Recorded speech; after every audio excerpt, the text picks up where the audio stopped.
So look, y'all, I know a lot of you ADHDers watching are feeling incredibly stuck in your lives. You have these incredible goals, dreams, and aspirations, but you just don't know how to accomplish them. If that is you, I need you to listen very, very closely to the rest of this video because in today's video, I'm going to go over how you can significantly improve productivity by using the reward system.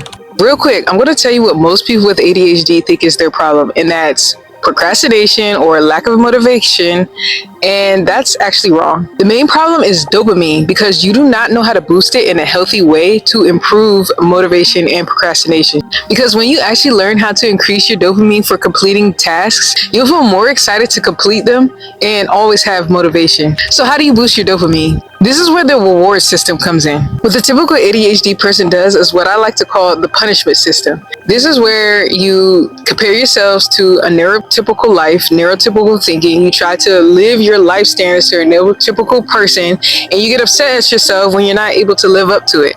It's also when you give yourself negative pep talk where you beat yourself up for taking forever to complete a task, where you say, oh, what's wrong with you? I should have been done this. Just a lot of negative energy that you put before you complete a task. And then even worse is when you actually do finally work up the energy to finish that task, you beat yourself up for taking so long or for procrastinating so bad, or you just say, oh, this was horrible, I hate it, things like that. All of this is what I call the punishment system, and that does not help. What helped me to find motivation and to stop procrastinating is by using the reward system. So instead of trying to compare myself to the neurotypical person, I allow myself to be ADHD at some times. I allow myself to forget. I allow myself to procrastinate to a certain extent as long as it wasn't detriment to whatever it was that needed to be done. I didn't live up to the standards of how long it should take someone, especially for a neurotypical person. Instead of trash talking myself for taking too long to complete something, I built myself up before the task, giving myself that motivation that I needed. I started treating myself to things that I desire instead of punishing myself, feeling like I don't deserve things. And some of that was rooted in childhood trauma, to be honest. I developed healthy self-talk overall.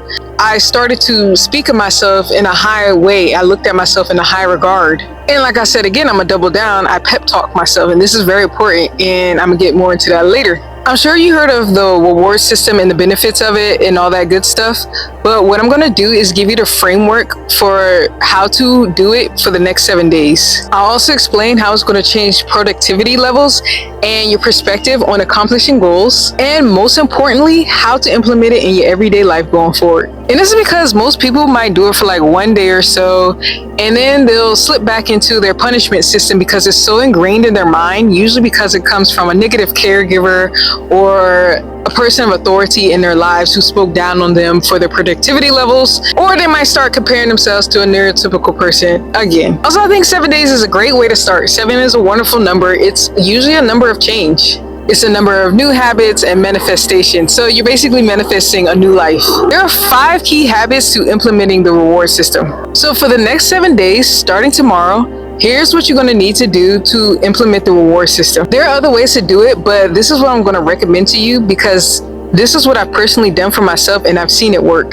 The first one is positive pep talk before a daunting task. For many of us with ADHD, certain tasks are very hard to get over, and we often find ourselves in analysis paralysis or executive dysfunction before we get to even starting a task.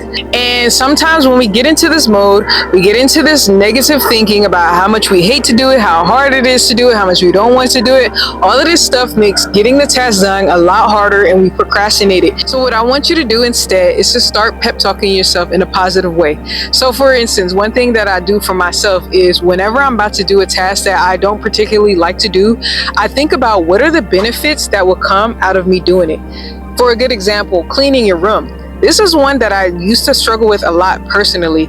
Having a messy room all the time, stuff on the floor, bottles everywhere, clothes everywhere. So what I started doing instead, I would tell myself, if I clean my room, I'm going to feel so much better. I'll be more at peace. I won't beat myself up for how messy it is. Or if I get drunk one day, I won't stumble over everything. And it'll just be so much more peaceful and easier. I'll just feel happy. Basically, that's what you're going to do. You're just going to list off all the wonderful things that will make you feel good after you do it. You'll even trick yourself sometimes. Sometimes you might actually hate cleaning your room. And instead of saying, oh, I hate cleaning my room, I don't do it, just say, I love cleaning my room. I love to do it. Even if you're saying it jokingly, it's amazing how much that switches your mindset. because then you'll start to believe it. Then you'll start to realize how much the benefits outweigh the pain of cleaning your room, that you will learn to love cleaning your room. And what's really awesome, y'all, is that in my school community, linked in the description, I have an entire course on cleaning and organization. And one of my most favorite courses that I have done, because I've done it for myself, is how to clean your room and keep a clean room every single day. So check that out, link in the description. The next one is positive self-talk after accomplishing a goal. When I started doing this, I started to feel like I was the most productive person in the world. And it made me want to do it more and more, because I'm basically easily rewarding myself. This is an easy reward.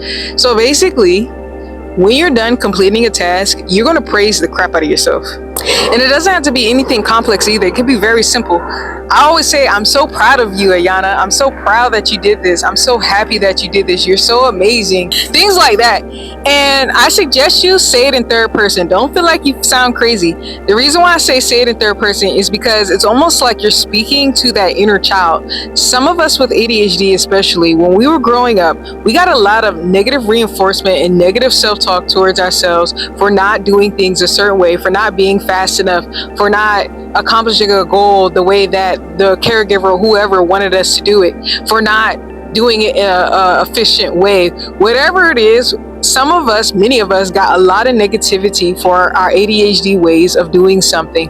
And so what you're doing when you're speaking in third person, you're almost healing that inner child, because a lot of that negative self-talk is in your mind, which makes it so much harder to complete the task. And so by speaking highly of yourself, you're rewriting that negativity that has been so ingrained in your brain.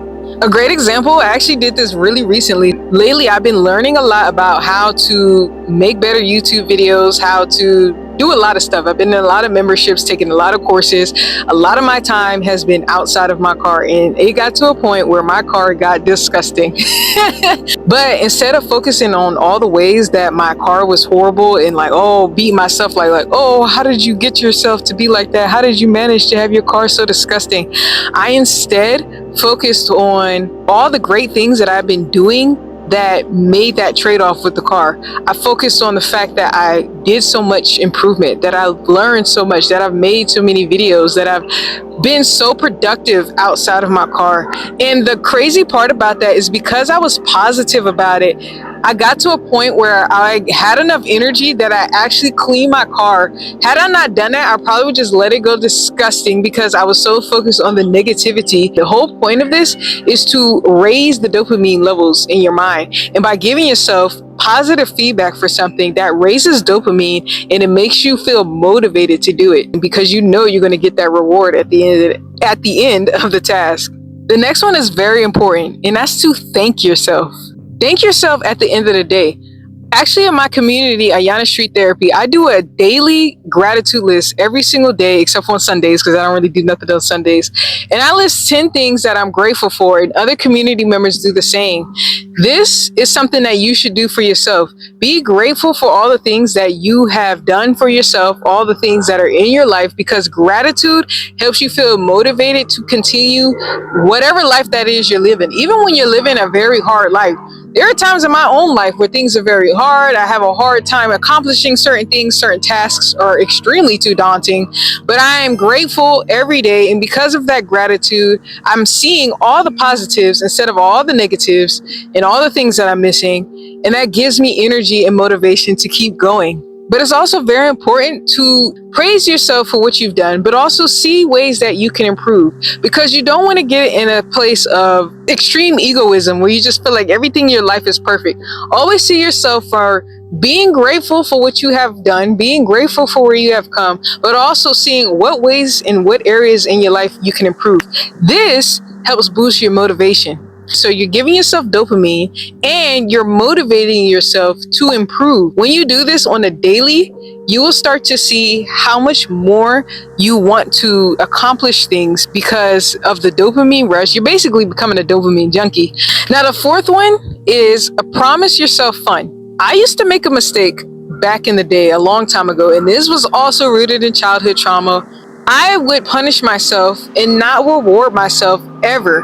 I never felt like anything I did was good enough or worthy enough to have fun. I always felt like I didn't have enough money to do something. I always felt like there was always some reason why I could not enjoy my life and enjoy things and buy myself things that I even needed sometimes.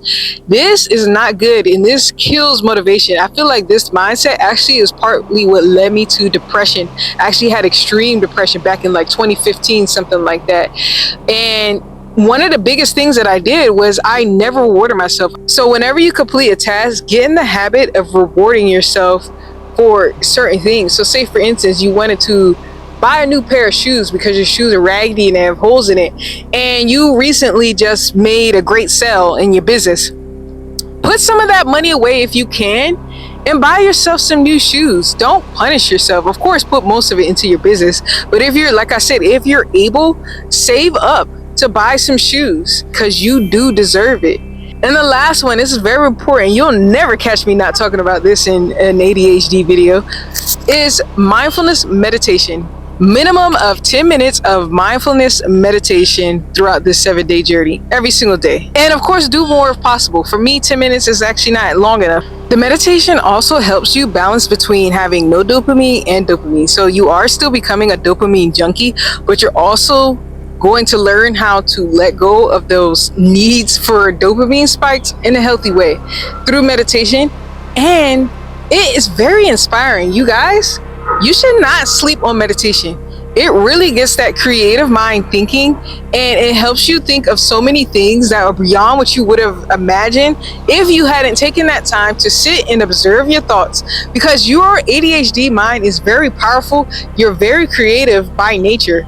And when you give yourself time to just sit and view your thoughts, you will be amazed by the creative things that come to your mind. All right, y'all. When you accomplish this for the next 7 days, what it's doing is starting you up for developing a habit of reward instead of punishment so that you'll feel more motivated to accomplish your goals. This is because you're basically programming your mind to become a junkie for completing tasks, because the reward system boosts that dopamine. So it makes you want to complete tasks more, and it almost completely eliminates procrastination. Even the meditation you'll learn to enjoy because you'll realize it's a lot easier than you thought. And it's so inspiring and boosts so much creativity. That's what I meant when I said that most people get it wrong when they think that their lack of productivity is because of procrastination and motivation. Unlike neurotypical people, we need more dopamine boosts, but they need to come from healthy places, which they often don't. Many of us have associated completing tasks with punishment, which does not motivate us to do them at all. You're probably wondering though, what do I do after the 7 days? Well, you do it again. The best way to develop a habit is to do it for at least 28 to 30-ish days, and it will become easier. However, going forward, you can implement your own ways of rewarding yourself. I just shared what worked best for me. I suggest you do that for the 7 days, and then you can add more rewards as long as it's healthy ways of rewards. Please don't reward yourself with drugs, alcohol, junk food, and addictions to things. That will not help you at all if you have ADHD. Also realize that many of you might have a lot of trauma linked to doing anything in life, which is repeating negative cycles. So what I'm going to do for you is leave a link to my video about how to rewire or reframe traumatic thinking in the description. I actually suggest you do that exercise right after you do the 7-day reward system programming. Guys, I'm telling you that if you do this, it'll completely change the way you look at doing any task. I literally almost never have a moment where I'm like, oh, I really hate doing this, I don't want to, because I know how to basically trick my mind into loving doing any task that might be hard. May that be exercise, cleaning, paying bills, whatever it may be. I always bring myself to mentally being able to do it because of this reward system. Try it out. Tell me how you feel. As a matter of fact, each day you can leave a comment. Day 1, how you felt. Day 2, day 3. I would love to see you guys' journey on this and how it affects you, how it helps you. And by the end of day 7, I would love to hear you all explain what it did for you. And if you want to get more details on these challenges, how to do them, and how to implement it every day, and the daily gratitude list, and so many other benefits, check out my school community, also linked in the description. Peace, y'all.